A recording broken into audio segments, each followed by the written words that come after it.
Before I start the lesson, I have added a few bonus videos for you.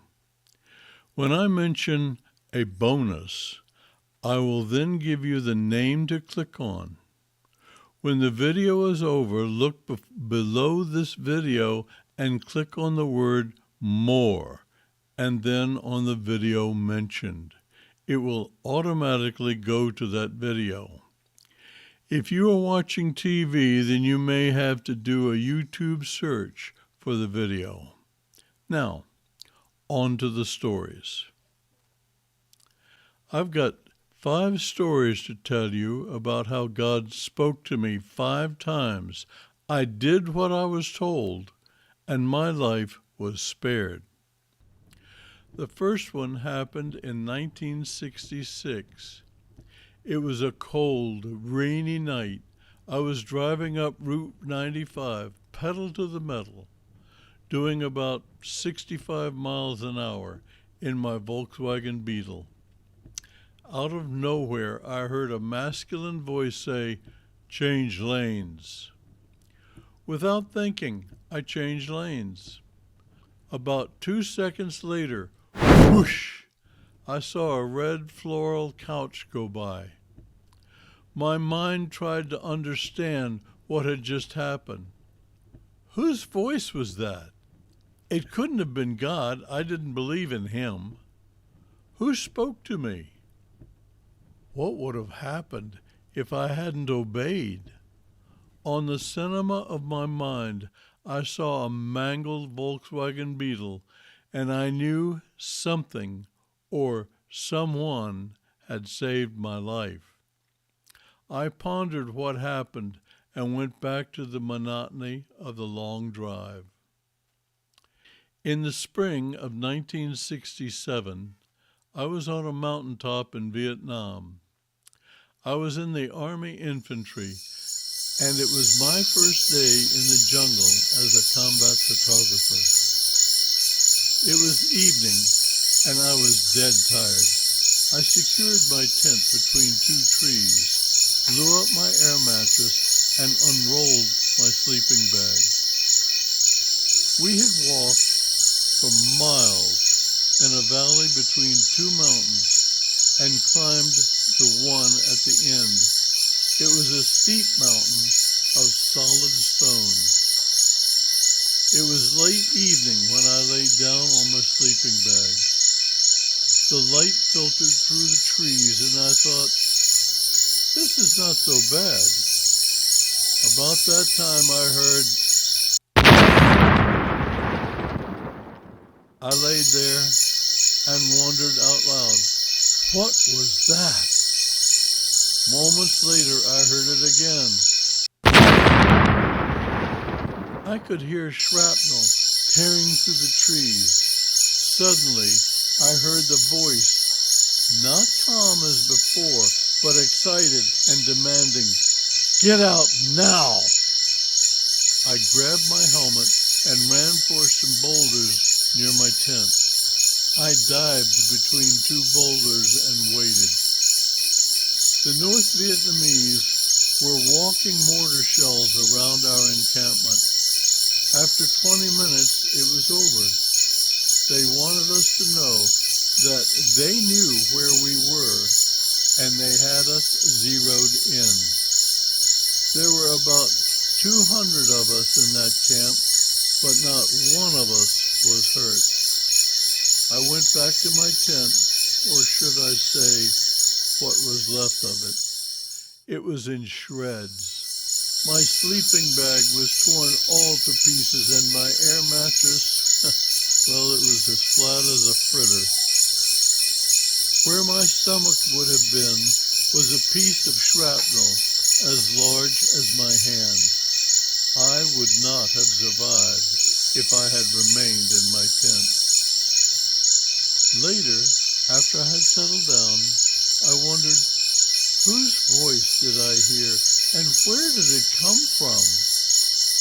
I pondered for a while and then fell asleep.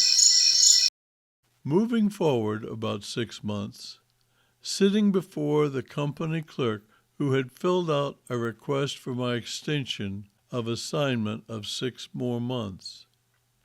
I was having so much fun flying around in helicopters and camping with the soldiers and taking pictures that I put in a request for a 6-month extension.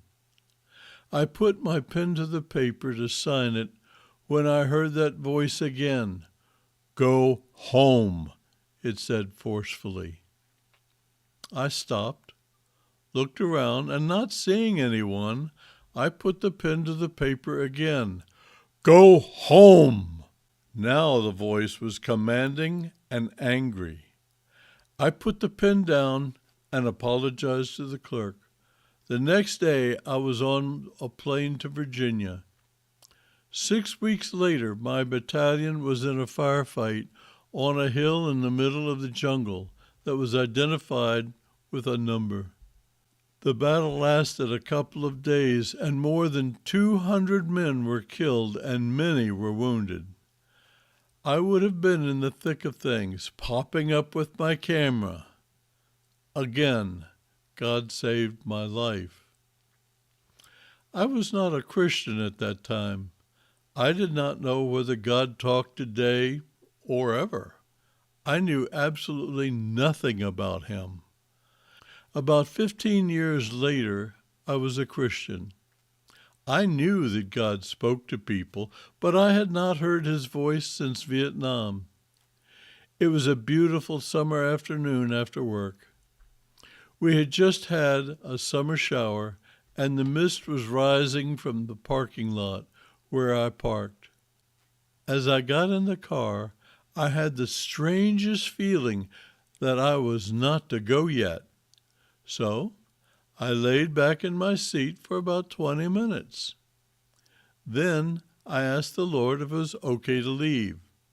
I heard nothing and felt nothing. I started the car and proceeded home.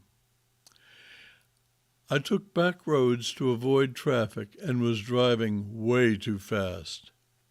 As I got to the crest of a hill, I saw a policeman walking toward me carrying a flare. I slammed on the brakes and stopped just inches from a Cadillac which was sideways in the road. If the Lord had not communicated with me, I would have hit that car full speed.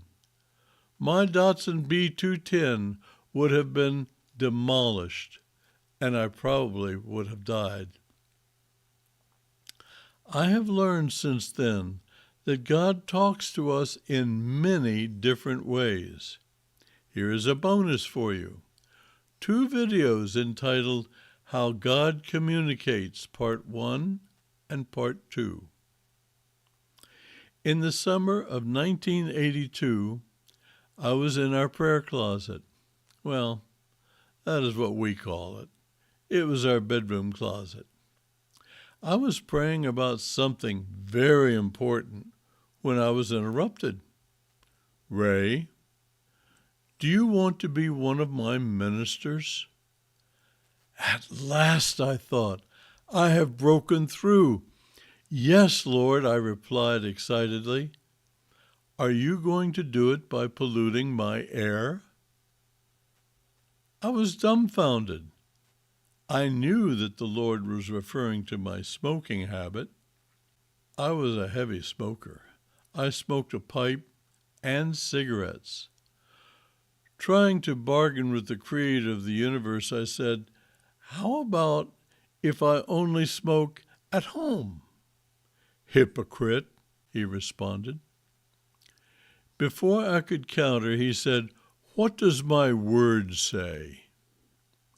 I had just memorized 1 Corinthians 3:16, which says, "Know ye not that your body is the temple of God, and that if anyone destroys his temple, him will God destroy?"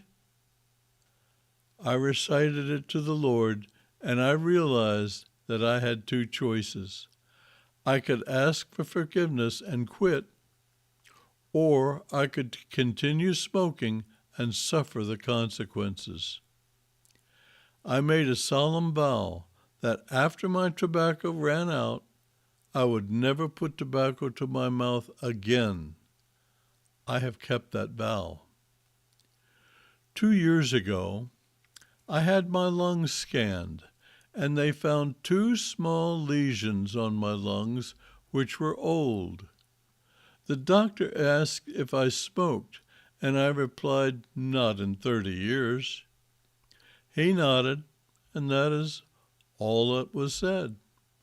I was convinced that if I had continued smoking, I would not be telling this story today. Now, I ask you a question. I want you to think about it. Here it is. Why don't we hear more about how God speaks to people in this day and age? Here is the answer. Religion has castrated God. In the 4th century A.D., pastors of the religious Christian community started telling their parishioners that God stopped giving his spiritual gifts after the apostles died. They instructed that God no longer speaks because they had his written word. So they said, he does not do miracles. He does not heal. He does not prophesy. In fact, he no longer shares the gifts of the Spirit as described in 1 Corinthians 12, verses 7 through 11. Read the scriptures. They did this because the early church was diluted with pagans and non-believers, many of whom became pastors and teachers. Because of their spiritual condition, God did not give his gifts to them. They could not fake the gifts of God, so they taught that he no longer gives his gifts to mankind. This is history, but these teachings continue today. You want confirmation? Here is another bonus. Click on How to Hear God's Voice by Mark Virkler. I hope that you have enjoyed these stories as much as I have enjoyed telling them. Remember, please like, share, and subscribe. It encourages YouTube to send my videos to more people. I have put my email in the description. If you have any questions or comments, please leave them. Have you experienced a miracle? I would love to hear it. Thank you for your visit.